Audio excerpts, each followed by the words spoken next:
Hi, everybody. I'm Olivia F. Scott, and you're here for another edition of Behind the Ad. So what we're finding here in New Orleans is that it is carnival season. And while how people celebrate carnival season varies, one tradition is universal: eating king cake. But what I've come to learn as a New Orleans transplant is that there are many varieties of king cake, and there are some diehard fans, which we're going to hear from in this episode, who have their preferences. So today, we're not going behind the ad, we're going behind the sugar. So for this special episode focused on king cake, Loyola School of Communication and Design students, who are the best students in the world, by the way, if I must say so myself, Eryn, Goines, and Merilee, Weil, are going to share the history about the tradition, some taste tests, some information that they've learned about various advertising tactics of the king cake players here in New Orleans, the history of the famous little plastic baby,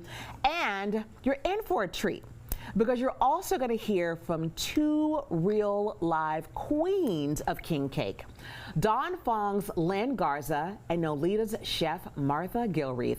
And we may even go into the kitchen to see what happened. So stay tuned for an explosive edition of Behind the Ad.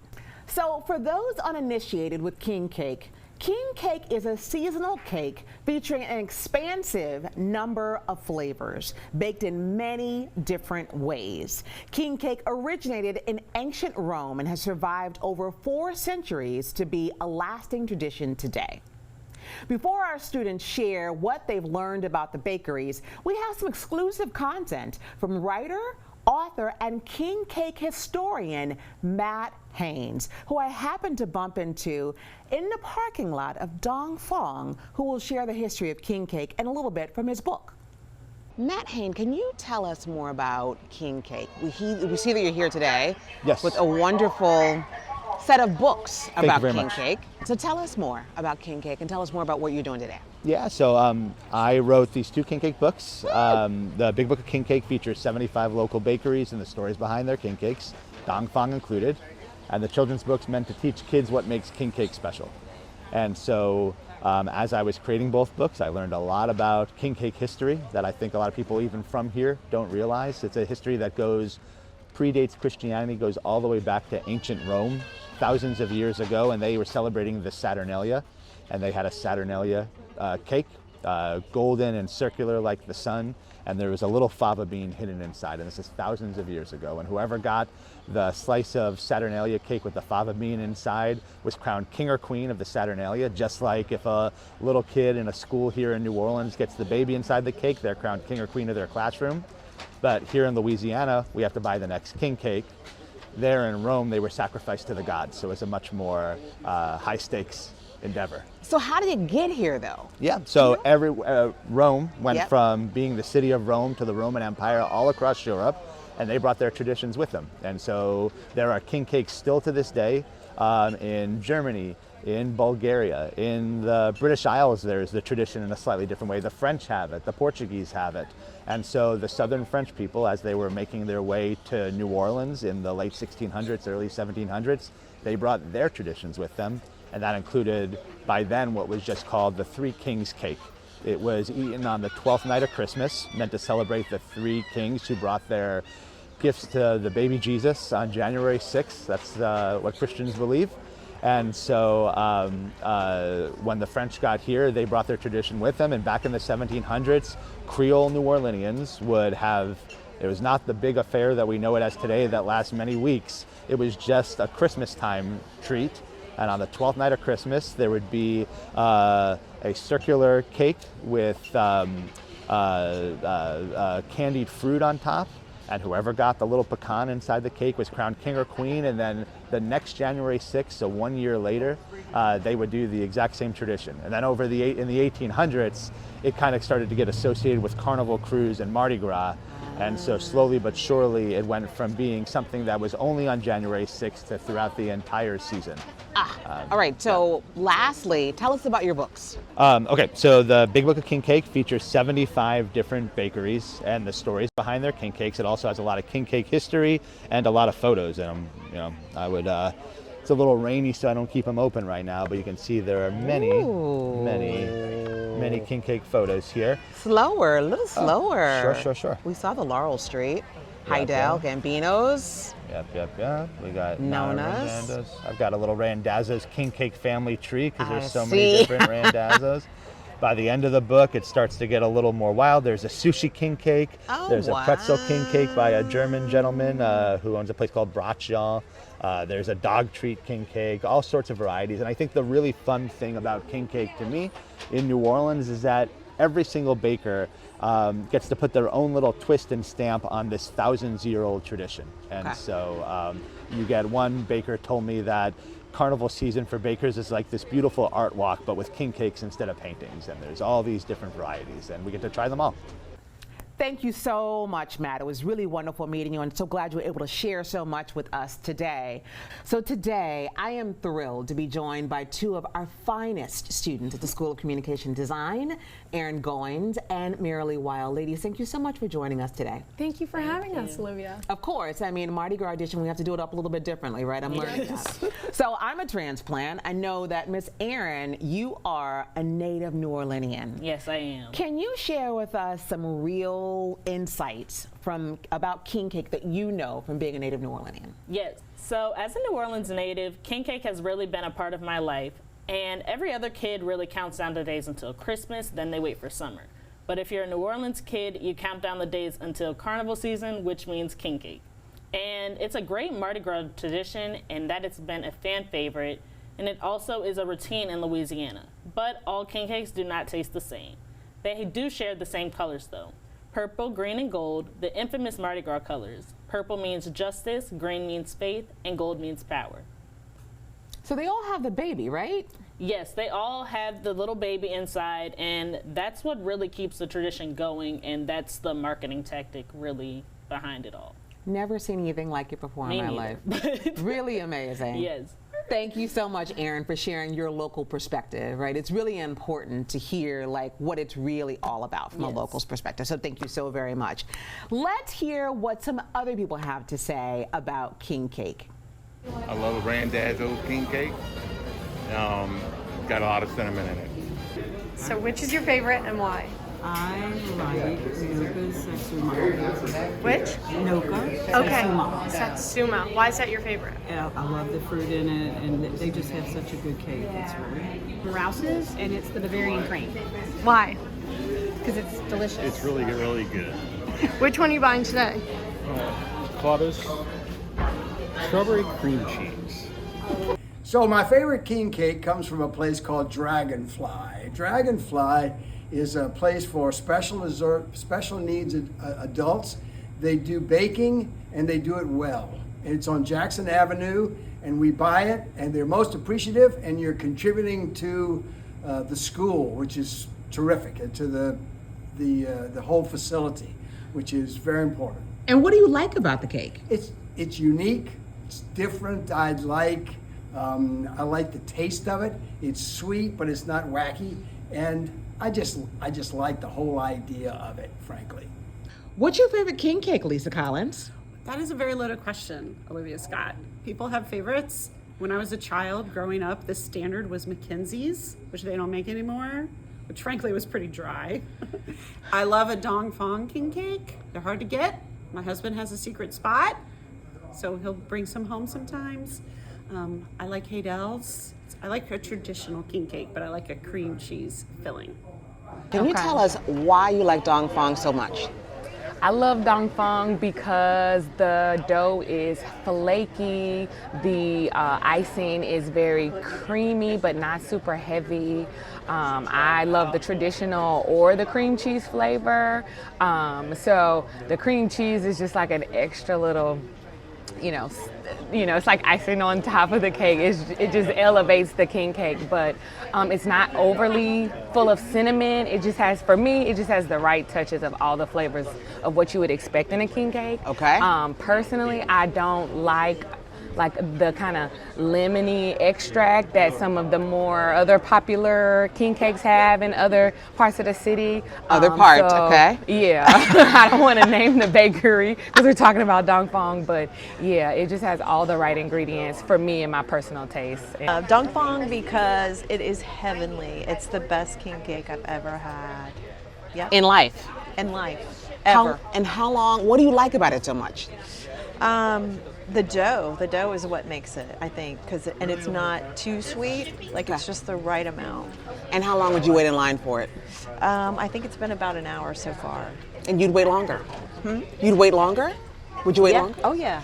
Okay. I'm here, I may as well wait. Why do you like Dong Phuong so much? It's the best king cake in the city. Why? There's so many.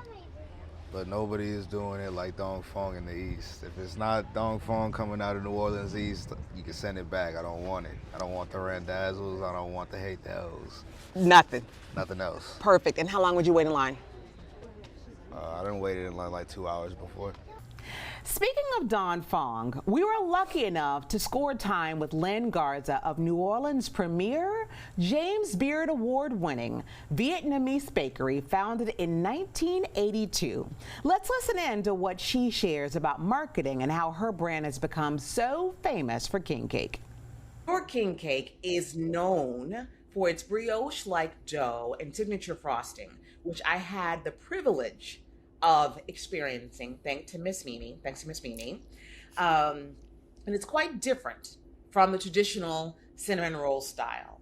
From an advertising perspective, which is what Behind the Ad is all about, did you have to convince New Orleans traditionalists to fall in love with a new kind of king cake? And if so, tell us about those initial marketing campaigns that you might have executed to do just that. We actually didn't foray into kind of a marketing area until maybe 2018. Like before that, everything was really word of mouth. We're a family-owned business, and we grew over the years, just basically mostly on word of mouth, and it just spreads. And not any sort of, we weren't on social, we weren't really doing anything like that. But we didn't start out to make a different king cake in a sense. We just tried to make a king cake that we felt had the basic tradition, the traditional flavors, but we wanted to make it kind of like how we would like it. We liked our dough a little bit more lighter. We'd like it less sweet. We like the icing. That's why we use a cream cheese icing, because we don't like the kind of the sugary, thicker icing type, kind of that just sugar and water type icing. But it was just sort of building on what we know from our other products, and then adapting it to making a king cake. So it was really around perfecting a product and then applying your palate as a premier Vietnamese bakery and just really applying that to make a really amazing product, which, in marketing, there are the 4 Ps: product, price, place, and promotion. And I marvel. I have to write this down. Right, I was like, the product is king. That is your marketing, your product itself. I love that you all are in the East, right? And that people come to you. It's one of those lessons that I want students and all businesses really, Lynn, to get, because a lot of times we spend a lot of energy in, we have to be right in downtown. We should be right next to City Hall. We should be right on St. Charles Avenue. People won't come to us. We won't get the foot traffic, right? And while I get that some of that is true, what I love that you all have presented and created a case study around is that when your product is just superior and is king, no pun intended, king cake, people will come. They're just gonna come on something. So I went on your website and I was looking for like specials and promotions, and of course I didn't see specials and promotions because you guys don't need to do that. But what I did see was that you all are sold out fully online. Yes, so we started doing like pre-orders a few years back because people wanted to order ahead of time. They didn't want to stand in line, and so we offer that. But the way we have it set up is we have an amount that we allocate to online orders per day. I think this year is about 300 cakes that we set aside a day, and we open up the online store. We only open it once on New Year's Day, January 1st at 8 a.m. And people would go on and they would place the orders out for the entire season. And once we are full each day, the days close and we just kind of we close. Unfortunately, I mean that's the only way we know how to manage this situation. It's a situation. we can't. I mean, I know people get angry. They're like, how is it possible you're sold out? I mean, we can't have everything ordered online because then it will fill up and then we won't have any cakes for walk-ins. Right. So then the walk-in people would be mad because they didn't order. So it's a balancing act of how to make everybody kind of happy. So you all opened up the entire season on January 1st, New Year's Day. Yes. And those dates was it January 6th through what day? Yes, February 16th is our last day. We have our employee appreciation party, a crawfish boil the next day on Tuesday, on Mardi Gras Day. So we've always been closed on Tuesdays, even on Mardi Gras Day. So that's why we don't have king cakes on Mardi Gras Day. It's the day before Lundi Gras is our last day for us. How quickly did you sell out of the pre-orders online that you made available through February 15th? How quickly did that? This year, since it was a short season, it's only 6 weeks this year, we sold out about noon. So about 4 hours or so. Man! This is wild. I know people were very mad, but I don't know. It's a short season. I mean, last year maybe we got. I think we got through the whole day, the first day. So. And this year, it was half a day. Yes. So okay, we call this in marketing scarcity marketing, where it's like Hunger Games. You only have a limited supply. Whether it is, Michael Jordan back in the day, the Jordans, or whether it's Supreme, where they only make a limited supply of product. So given the demand for your product, people waiting in line in the cold and selling out within 4 hours for a 6-week period, how do you manage the brand's reputation, right? Is it that the sold out is a deliberate part of the allure? Or you guys simply just you're at capacity? We are limited by space, unfortunately. There's only so many ovens, so many proofers, so many mixers, so many people we can fit into our space. So whatever we can do, we do try to increase. But like I said, our space, people are limited. So it's not a purposeful limitation. It is more of the reality of our situation. You don't know how much fear I have of people standing on Chef Highway. It's a highway, and having the line going down Chef, it's nerve-wracking for me. And we're not looking to expand. We thought about it, but my mom is 70. She's the founder. She is still there. She's the one that created the king cake. She created everything in the bakery, pretty much. She is the one. So people have asked me what is my succession planning. and I'm just gonna pump her with a lot of vitamins. And she needs is keep mom alive is what my plan is. Oh, hey, you almost caught me sipping there. Come on, survive, everybody. It's your boy, DJ Rhett. And guess what I got?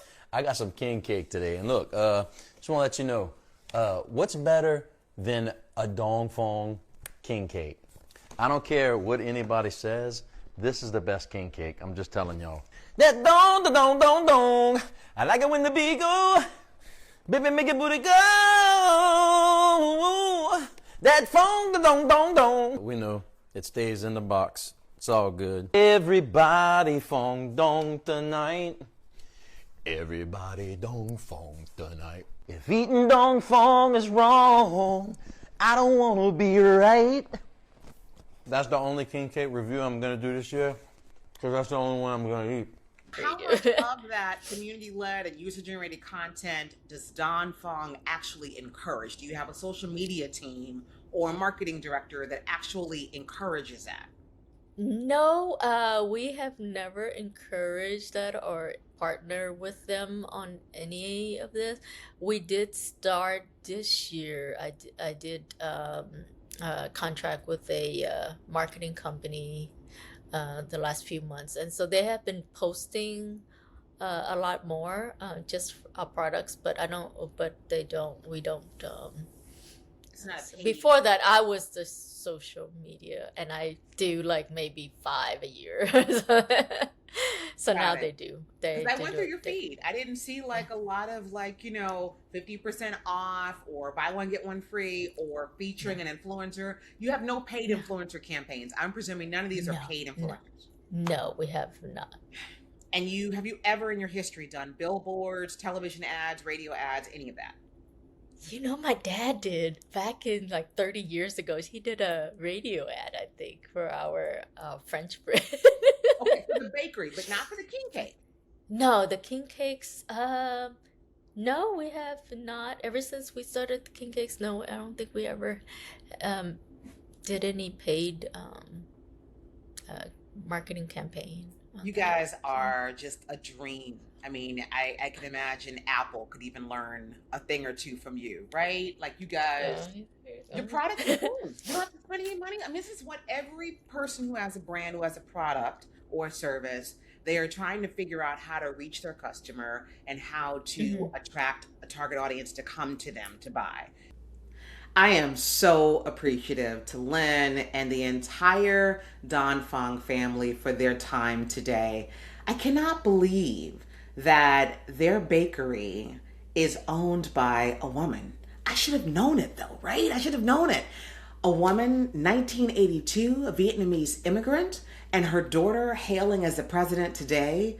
I'm so inspired by the work that they have done to create a remarkable product that people have become ravenous internationally for. And coming up a little bit later, we're going to hear from a woman who is equally as remarkable, Chef Martha Gilreath, as she shares with us more of her story and how she ascended from leaving an addiction, walking away, which is a hard thing to do, and then becoming the valedictorian at Gnocchi, and then opening her own bakery, Nolita, that offers a remarkable king cake as well, but also her shop offers second chances to women who are traversing life and life's challenges as well. So stay tuned. So while many people are clear about Dong Phuong being their fan favorite now, there truly are some others.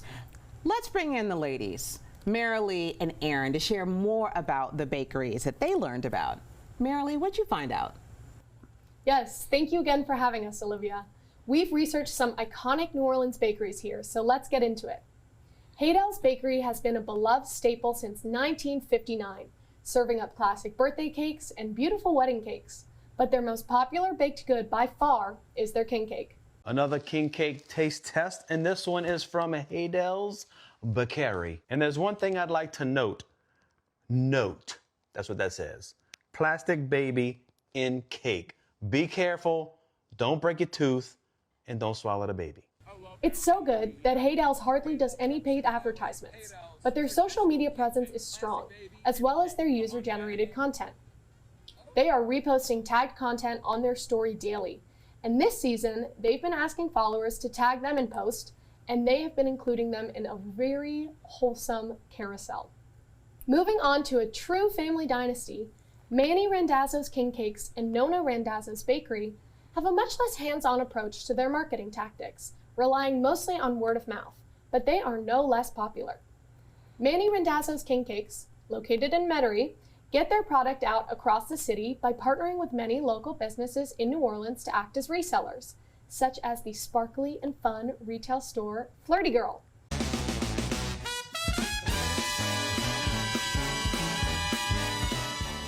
Now here's a testament to true king cake loyalty. The owner of Flirty Girl is married to a Haydel of Haydel's Bakery, but vowed, reportedly at their wedding, to only ever sell Randazzos at her store because she loves it that much and they supported her from day one. For these bakeries, customer loyalty and local popularity is their superpower, but as Haydel's has shown us, engaging social content helps maintain brand relevance. Thank you so much, Merilee.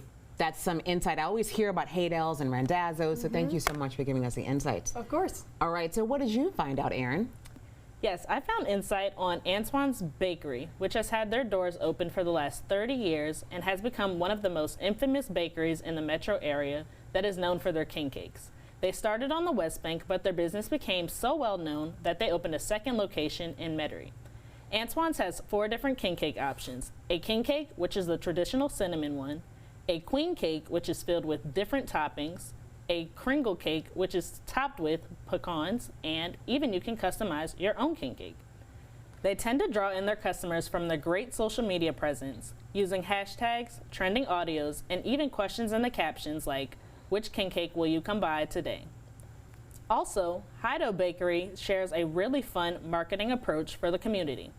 They have a traditional oval king cake, however, they can shape your king cake into anything you want, which a lot of local bakeries do not tend to do. It is one of the things that Haydel is most proud of, that draws their customers in.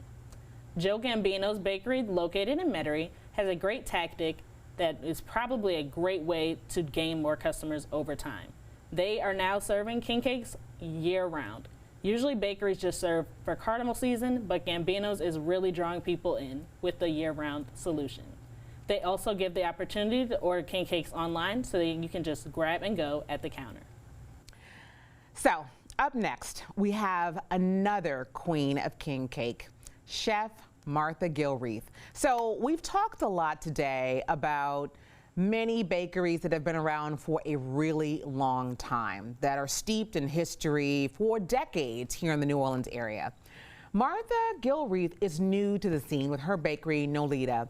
And what I love about her is that she's got a special story and a special mission that she's offering with her really hardworking bakery in Mid-City. Let's hear what she has to say. So I was just like, what's the difference? And Linda was like, well, there are a lot of differences, but there's this one that I really like, right? And I was just like, which one? And she's like, Nolita. And she's got an amazing story, and she supports women. So, Well, I love them over there. They're a big part of how we ended up being able to have a shop, too. So, really? How so? yes. Tell us. So it was my second year doing king cakes, and a person I knew was letting me like sell them out of their back door or do pickups.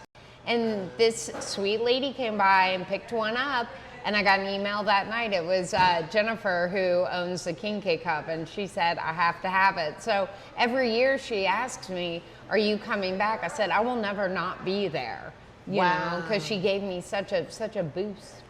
You know what I'm loving is I'm loving the number of women that I'm finding are behind these king cake establishments, right? I didn't know. Yes. Okay, well, you know, this episode of Behind the Ad is around the marketing of king cake. I'm fascinated by what feels to be just a very community carnival favorite, but I don't see many ads for it. So I want you to tell us, right? What are your advertising strategies? How do you market Nolita, and how do you market Nolita's king cake? So that's a really good question. It all was very organic. I think a lot of good things are. And when I started this, I didn't know what it was going to be, but I want to say this delicately. There are a lot of amazing king cakes out there. There's a million options. People just want the old-fashioned king cake. They just want the old school. I grew up with Mackenzie's. My dad grew up with Mackenzie's. And so it was just word of mouth. Okay. And word of mouth. And then Matt Haines of the Big Book of King Cake reached out, and it just took off. And this is the thing. I think you can pay a lot of money for marketing, and you can do a lot of smart things. But I think if you do things intentionally, and you do them the right way, the universe kind of carries a lot of it for you. So what are you doing the right way that the universe is carrying for you? Well, what I hope we're doing. Oh, you're doing it. You're doing it. Is food should be of service, I believe. Whether it is service to someone's memory at a funeral or celebration at a wedding, or with the king cake is, I believe it pays service to our childhood, all the natives. And I think that by bringing that back, we don't do filled, we don't do any other styles. This is it.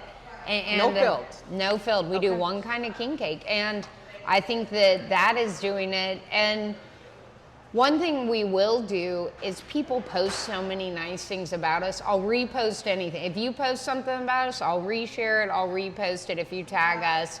And I kind of let our customers do the marketing. Okay. All right, that's it. That's it. No paid ad buy. No paid ad buy.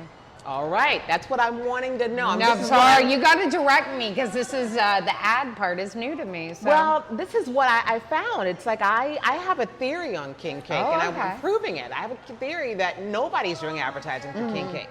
King cakes are only here for a few weeks, and I love that you have extended your hours to be open during the season, right? On Tuesdays. Yes. How do you manage the marketing pivot from being a year-round bakery to become a king cake destination overnight on January 6th?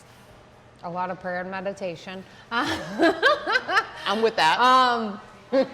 Good staff. Okay. Good staff, and I start prepping in November. I start ordering stickers, boxes, so that way when January 4th and 5th hit and we're starting to prep, there's nothing I don't have in the shop. Okay. The other big thing is staffing, big staffing. You know, I reach out to the culinary school, get people that actually Amaya that's here now is a recent graduate of Gnocchi. Because it gives people a lot of intense hands-on experience. Like if you want to do this job, this is what it looks like. Got it. Got it. So what's the weirdest or most effective word of mouth marketing you've seen happen for your cake since you opened your physical location? I was thinking about this morning. This couple came in and they were lovely. And one of the girls was kind of quiet, but she ordered a slice of king cake and they left. And 10 minutes later, she runs back in and it turns out she's a manager at Dornax and says, we have to carry your king cake. Someone had sent her over here. Really? Had just said, oh, you've got to try their king cake. It's lovely. But she didn't let on. She came in, she bought a slice. She said she ate it in her car and ran back in and said, now we sell our king cakes at Dornax. So you had a mystery shopper and you didn't know. Yes, exactly. And that brings back lots of nightmares of all my years of serving. Wonderful, wonderful. What do you want people to say about your king cake? What do you want them to say? I mean, there's so many options out there. I want people to say that it is traditional, that it brings them back, that it's what they've been missing. Because that's the thing, it's gotten lost in the years, this simple, beautiful thing. Everything is so, and like I said, don't get me wrong, there's a place for these big, fancy, wowza things, but at the end of the day, it's just classic. Got it. So a couple more questions for you. Your journey is so admirable, and I'm so just appreciative, sincerely, to be spending time with you because you are an incredible woman, a remarkable woman who's a warrior, right? Yeah. So you battled back from addiction to create this incredible business for yourself. There are people who don't have any addictions, right? And well, we all have addictions, right? Whatever, right? That don't look the same as mine. Correct. That don't have a successful business like yours. So kudos to you. I want to make sure we give you that honor. Thank you, thank you. Valedictorian at Gnocchi, right? How does your personal story of having a second chance influence the brand identity of Nolita? So I think you feel that when you come in here. This is not a bells and whistles, fluffy place. It's very straightforward, but it is happy. It is happy. You come in here and there's yellow and there's light and it's cheerful. And I think that is my way of sharing my gratitude, I hope. You know, and that carries across. You know, when I post something, it's always see you soon, friends. Be kind, you know, and those two things, just being kind and making the world a joyful place. Yeah, that's it. The brand is joyful. The brand is joyful. Yes. Yeah, I mean, I definitely felt very, very delighted when I walked in. I was Good. like, this is feeling really good to me. Okay, my final question for you is, you have a children's library here and a donation station for unhoused in your shop. Are you going to show me? Yeah. Okay, come cool, on. cool. And Oh, before we we go, see. are you going to show me in a second? How do these community first choices act as an advertisement for what you stand for? We constantly have to be thinking of the things that A, bring us joy, and B, how we can help the next person. I can't fix drug addiction. I can't fix homelessness. Yep. But I sure as hell can give you a coat. Yep. And give you a book. I can give a kid a book so that I can't tell you the number of parents who sit here and are reading to their kids instead of the kid being on the tablet, because the option is there. And I love to read. I love to read, and it changes things. When kids come in here and look through the books and they bring them to their parents, it's a whole different attitude. Right. It's empowerment too. It is. Go over, you check, you select your book, and then you Yes. go. And what's great about the kids' library is there are a bunch of new ones I didn't grow up with, but then there's all the classics that we grew up with. And so there's some nostalgia, some brand new generation stuff. It's good. It's a melting pot. So we take all of our donations right here, and we not only distribute them to the homeless community, but also to people in transitional recovery. So people that are in halfway houses or treatment centers that have come in with nothing, are looking for more, and that's a really personal adventure for me. I went into treatment without anything but the clothes I was wearing in the hospital, and so some woman had clothes in the donation closet, and that's how I got dressed the first time. So it's super important for me to bring these things.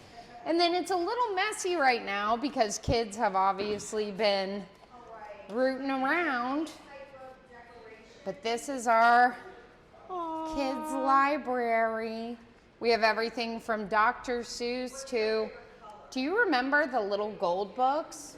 I We don't. have Willie Nelson. I do the little, yeah, of course. We have Dolly Parton. Oh, Dolly in the house. We have strong women, I'm just telling you Of what. course you do. And then you have classics like The Little Engine That Could. Wow. And it's just, they come in here, they root around, and they get to decide for themselves, what story do I want to know? Of Nolita king cakes. They'll all be gone in a little bit, which we're grateful for. And if you come back this way,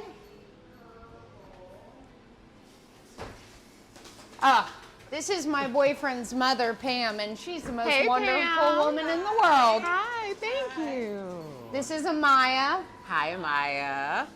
We have a rack right here. One's waiting to get decorated. Ooh, thank you. Oh yeah, and we do everything from scratch in the shop every day. We make our own glaze. Yes, please, that'd be great. And then this, just in this little space last year, we made almost 4,000 king cakes. And that's it, that's the whole bakery.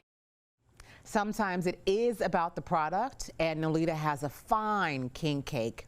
But what I love is that Chef Martha is using her baking ability and her amazing cake. She's a bakery year-round. But what I love is that, you know, she has a mission, and she's leveraging her bakery to do good for society. So we thank you, Chef Martha, and wish you the very best as you continue growing your bakery and your legacy in king cakes as well. So, of course, we cannot end this episode without some gratitude to both of you, which is giving some king cake. Perfect. Nolita and Phuong, they both gifted us some cake for us to try on site, just to see what we think about it, right? Yeah. Maybe for the weekend. But before we do that, what do you all think about marketing king cake, right? Do you all feel that it's one of those things where the product wins? Or did you find in all of your research and your analysis of the marketing tactics that there's one particular marketing channel or strategy that's actually successful? What'd you find? I think, like we talked about with the baby, king cake is pretty self-marketing. It pushes itself, and also you have the dedicated season to buy it, and everybody wants one. So I think any advertising or marketing you do on top of that is just kind of pushing your product along, but it's really self-promoting. Yeah, and I also really feel like it's about the community. You know, New Orleans is such a tight-knit, small city, as some would say, but also I feel as if that's what brings people together is their food, and king cake is one of the most infamous foods here, so I feel as if though everybody is gonna want a piece of king cake and they're gonna have their favorite as well, so. Yeah, I think with the competition between bakeries, it's also self-promoting and a bit of marketing. When you can go to a Friday party and bring a dong fong and somebody else brings a Randazzo's, and then you get to fight about it, and that's part of the fun. See which one is better. Everyone has their favorite. And then somebody too. might try, try something new and be converted. So you really kind of, you do their marketing for them when you're bringing it to parties and you say, this is the best, and you're trying to convert customers, you know? Yeah, one of the people that we saw earlier, he was very clear. Only Don Fong, right? Yeah. Only Randazzo's, only Gambinos. So one of the things that I've learned from this expedition and this exploration, thank you ladies for coming along on the ride with me, is that this is a case of a category that needs no promotion. Yeah. It's steeped in the culture. It doesn't need promotion. All of the websites we went to, we saw pre-order opportunities, right? But there was no opportunity for like buy one, get one free, or buy one, get 20% off. There were no sales promotions that we typically see in other categories like consumer packaged goods or QSRs. Very, very different industry, Yeah. right? So, you ladies have worked very hard, so let's get some king cake going here. Now this is Nolita's, and this is Dong Fong. Eryn, this is your first time trying iconic Dong Fong, isn't it? I never had it, and I've heard all of the Thank you. spiel about it, but I've never had it.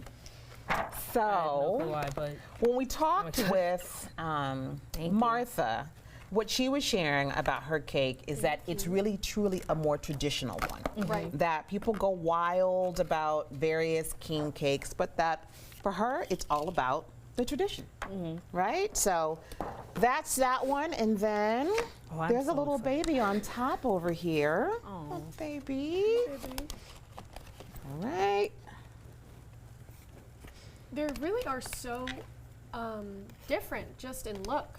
They are. Yes, it's like a little You know? square almost, but it looks got good. one- You've got one that's a little classic roll, and then one that's more a slice of cake with a Which one thicker should we try frosting on first? it. You guys decide. Oh, Which one? Let's do Nolita. Okay. Nolita's first, okay. Cheers.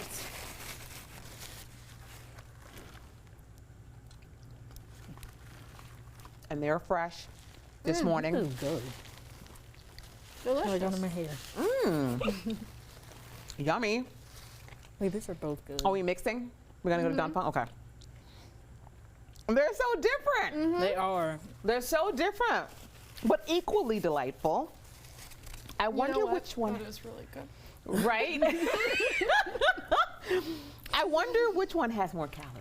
That's what I wonder. No, we don't. Probably the one with the frosting. They don't have any calories. They have no calories. King cake calories. They don't have any calories. King cake calories do not count. The thick frosting, I feel like, really makes a difference in this one.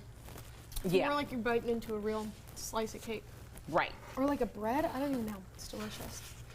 Well, thank you ladies for joining us for this edition. Everybody, enjoy your carnival season. Be safe out there. We've got parades to get to. We've got daiquiris to get to. We've got all types of things to get into. Just be safe this carnival season.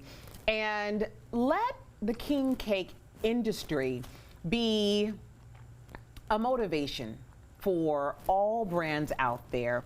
What I've taken away is that if your product, a couple of things. One, if your product is so good, and it's undeniable that word of mouth, which is the best form of marketing, will do the work for you. You don't have to spend any money on marketing. That's one. I only found one ad. I kept looking on the streets. I found one billboard ad, which we're going to show in Chalmette for king cake. That's the only one I found throughout the city. I didn't find one in Where You At. I didn't find one in any magazines. It's the only one I found. So that's one.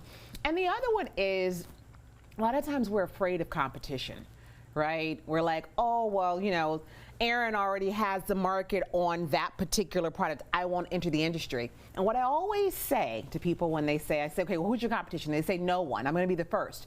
If you're going to be the first, that means you're going to have to spend a lot of money to create awareness of the need for that product and for that category. In this particular instance with king cake, there's so many that the entire category just becomes so interesting and intriguing to people that basically one another as competitors, you guys are being your own advertising and uplifting the entire category. So embrace competition and serve your best product ever, and don't be afraid to be unique. See you soon. Stay tuned.